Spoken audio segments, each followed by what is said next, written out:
You have been taught to believe in labor. You have been told that hard work is the answer. That if you simply clock in, stay late, serve well, keep your head down, you will one day rise. But the truth is this: work alone will never make you free. You can sell your strength to another man's dream for 40 years and still die without a name.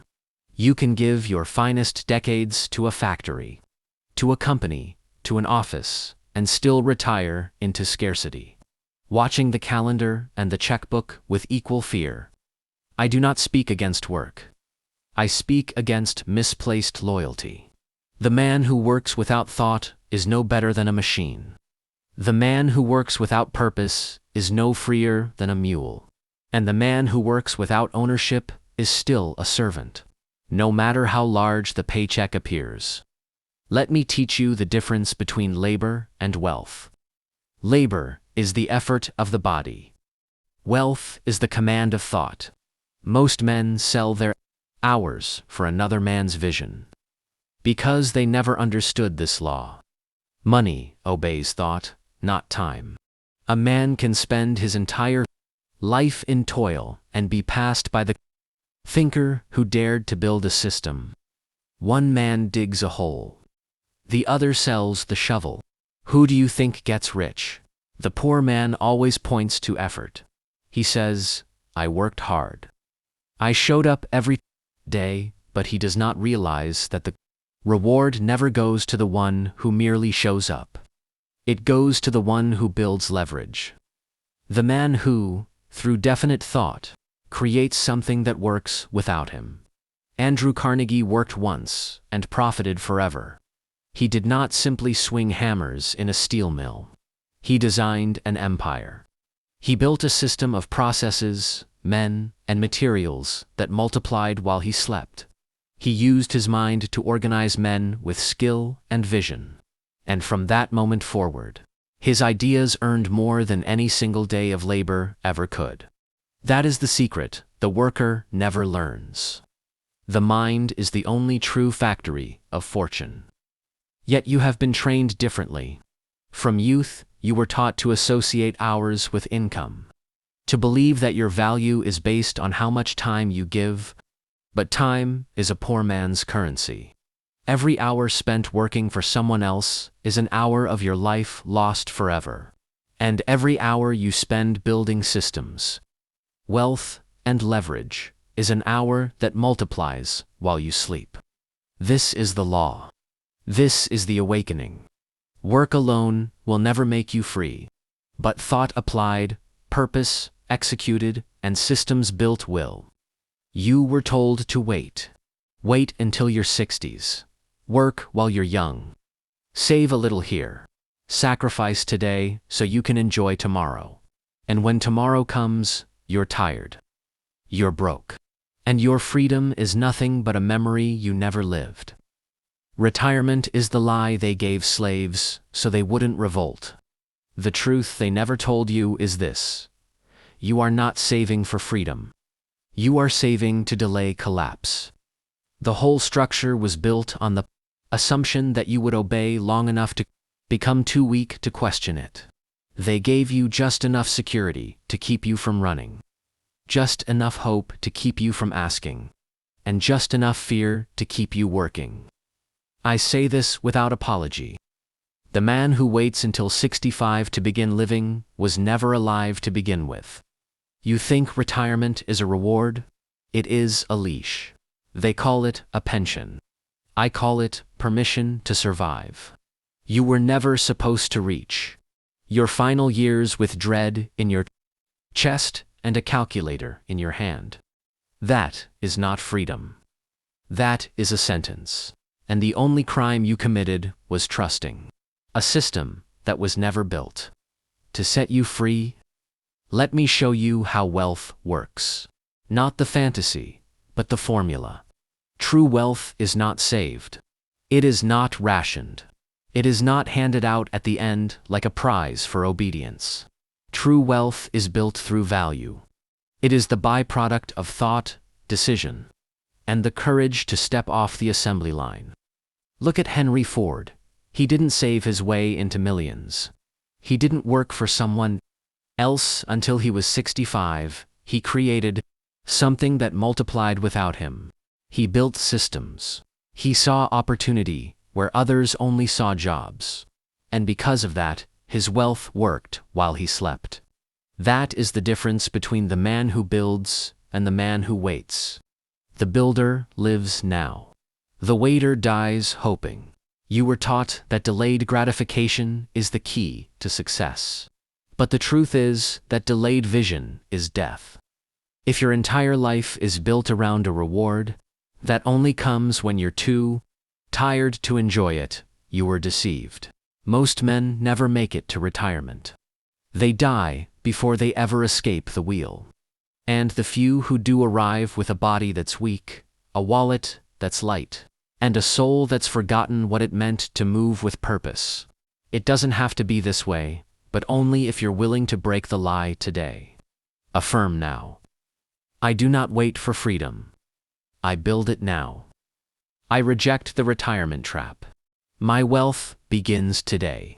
You were trained, not educated, conditioned, not liberated. From the first day you stepped into a school, they were not preparing you to own your life. They were preparing you to serve someone else's. The school system does not produce creators. It produces cogs.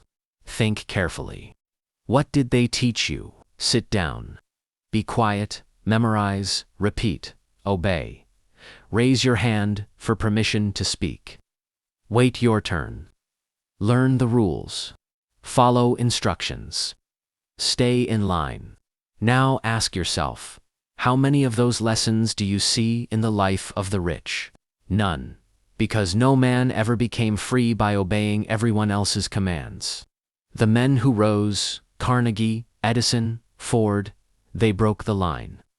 They rejected the path laid before them. They thought, they imagined. They questioned, they moved with belief, not compliance. Let me tell you about Thomas Edison. He was thrown out of school. The teachers said he was unteachable, deficient. They told his mother he would never learn. And what did he do? He went on to bring light to the entire world. Not because of a classroom, but because of belief, persistence, and vision. And here is the great irony. The same system that rejected Edison now teaches about him. They celebrate his name, but they punish the spirit he lived by. Schools do not teach wealth. They do not teach imagination. They do not teach faith. They teach order. They teach comfort. They teach dependency. They teach you to memorize a script and never to write your own. If you want to become rich, you must unlearn the thinking that made you poor. You must cast out the false beliefs planted by those who were never free themselves. You must question the path. You must think for yourself. Ask, why was I taught to fear mistakes more than mediocrity? Why was I never taught to build income? Why did no one speak of definite purpose, desire, planning, and the laws of wealth? Because obedient workers do not need wealth. They only need enough to survive and to keep showing up. Education is power when it liberates the mind. But when it only trains the hand, it becomes a prison. If you want to rise, you must retrain your thinking. You must study what free men study. Speak like the man you intend to become, not the one you were trained to be. You must reclaim your mind to reclaim your life. Affirm now, I think for myself. I question the path I was given. I was born to give instructions, not follow them. A job is not freedom. A job is not wealth. A job is not a plan. A job is a placeholder for the man who has not yet taken command of his own life. You were taught to believe that a job is security. But it is only a cage with polite walls. The world taught you to find employment, not purpose. To search for paychecks, not plans. To settle for survival instead of building a life that commands respect and earns abundance. Understand this truth. A job may solve your immediate need, but it cannot fulfill your ultimate calling. If you do not have a definite chief aim, a job becomes a coffin. It is the slow decay of potential masked as duty. You wake up. You punch in. You work all day. You punch out and repeat. Somewhere along the way, you forget that you were meant for more. Do I say, abandon your job? No, but I say this: use your job the way free men use tools. Not as a master, as a means, as leverage, as funding for freedom, not a replacement for it. Let me tell you about Edwin C. Barnes. He did not despise work. He worked as a clerk, but he had one vision burned into his soul: to become business partners with Thomas Edison. He worked with purpose, not just for a wage. He used the job to get into the room. And once in the room, he proved himself and left the job behind forever.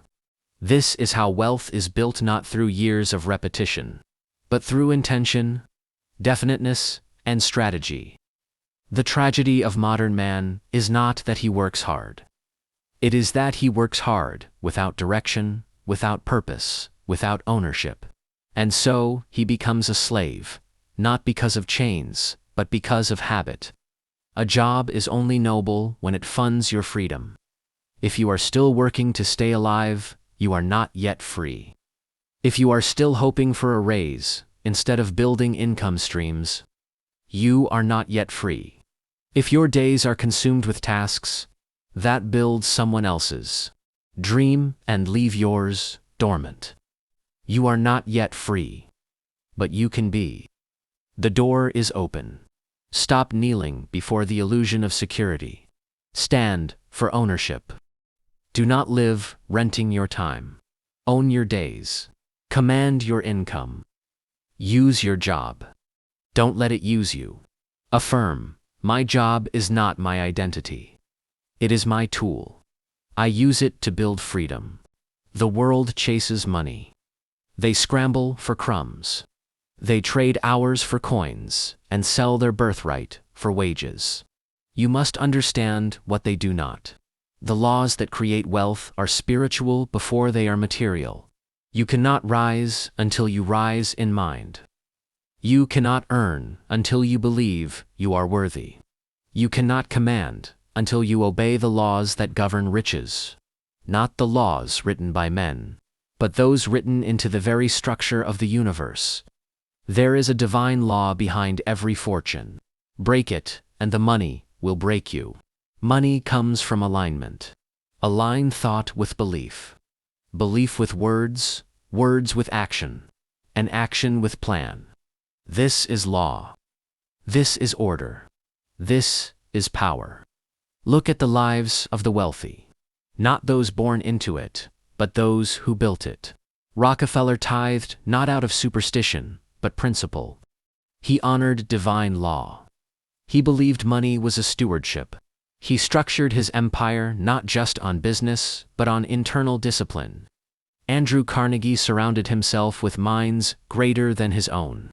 Edison repeated the vision of electric light long before the world believed in it. Faith applied to a definite aim. Autosuggestion is mental programming. Speak defeat and you command poverty. Speak belief and you command victory. Riches obey organized thought, not randomness. You must master the laws, definite chief aim. Faith through autosuggestion. Organized planning, mastermind principle. Cosmic habit force. Obey them, and the world will yield. Live by inner command.